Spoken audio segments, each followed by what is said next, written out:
because if you're an oil field services company, you live and die by credit. To get more rigs out, to get more frac crews, to do these things, you have to be able to run your business. These guys have a very tight cash conversion cycle, and they're not the only type of business that has that. There's a lot of heavy CapEx businesses that really rely on credit to expand their productive capacity. And so, if you're hurting the ability to bring on new supply, that's kind of inflationary, right? I mean, it's sort of like doing the opposite in a lot of ways. Maybe it hurts demand in the near term, but longer term, you're setting yourself up for less supply. Is that right? Yeah, and I think that with energy, we're in a very special case that most of these economists and analysts and Fed people have never seen before.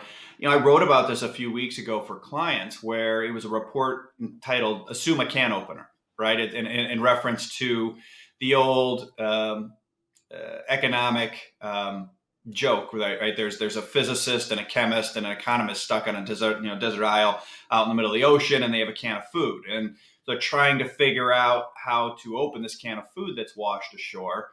And the physicist and the chemist come up with all these mechanical and chemical reaction, brilliant ways of getting the can opener. And the economist says, no, let's just assume a can opener.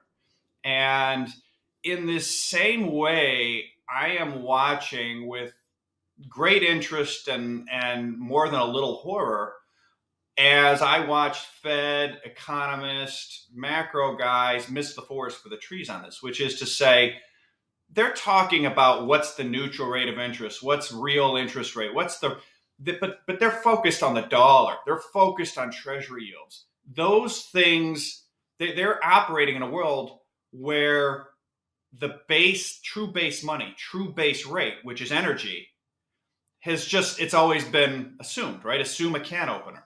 So they're just assuming cheap and cheaper energy, the cheap and cheaper energy regime that they have come of age in will continue. We don't need to think. However, we can see on the ground, in the oil patch, the inflation rates of energy. I mean, I was at a presentation back in January, and I used Dallas Fed numbers that said, 8 to 10% cost inflation. And this was down in Texas, and everyone started laughing at me. and I said, well, what's funny? They said 8 to 10? Are you crazy? 15 minimum, 20, 25, 30% cost inflation. And here's the point. I just use 8 to 10 to make my point because 15, 20, 30 is a slam dunk, right? 8 to 10% cost inflation is what we need minimum to keep U.S. shale production flat. That's the minimum. Like the Dallas Fed survey said, the minimum, the break-even barrel has gone up 8 to 10% last year. That's what their estimate based on surveying producers.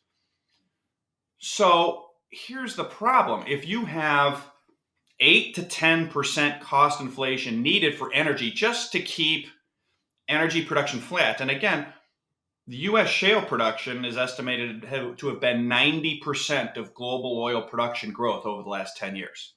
So 90% of your production growth over the last 10 years needs 8 to 10% inflation minimum just to stay in the same place, let alone grow production in a real way. To basically keep all the debt that's out there from defaulting. Because if you start having declining energy production, you have declining economic growth, you're going to unwind all of it. So that then sets up a situation where you need 8 to 10% energy inflation minimum just to keep the wheels on the cart, which means somebody needs to hold, the U.S. has 31 trillion in federal debt. There's 120 trillion globally in dollar denominated debt. Somebody needs to be the sucker at the card table to hold that debt at 3% while energy grows 8 to 10% a year to keep production going. And so the question is, who's the sucker at the card table who has the balance sheet able to take those types of losses, those types of declines in living standards relative to energy? And the answer is nobody. It's just the Fed. The only person who has the balance sheet is the Fed and the other Western central banks, which, of course, if they have to print the money, they're only going to make that 8 to 10%, 12 to 15%, 15 to. So there's this fascinating discussion that isn't taking place in the whole inflation dynamic, which is it's not about the dollar, it's not about rates, it's not about breaky, it's about energy. If you don't have the energy, the whole thing comes. Let me read two quotes to you. In central bank circles, it's well known that the world debt markets as we know them can only be maintained with cheap and cheaper oil. Without cheap oil, the entire system fails. So it's from an anonymous monetary theorist, another, 1997. So that's exactly what this guy was describing 25 years ago, 26 years ago, which is if oil prices need secular inflation to keep production growing, but the debt markets can't afford, right? I mean, you look at 8 to 10%, you're going to need just to keep yourself whole on a real basis relative to what your energy is doing. Your debt needs to have an 8 to 10% coupon on it. U.S. government can't afford 8 to 10%. It is bankrupt at 8 to 10%. Every government, except for maybe the Russians, are bankrupt at 8 to 10%.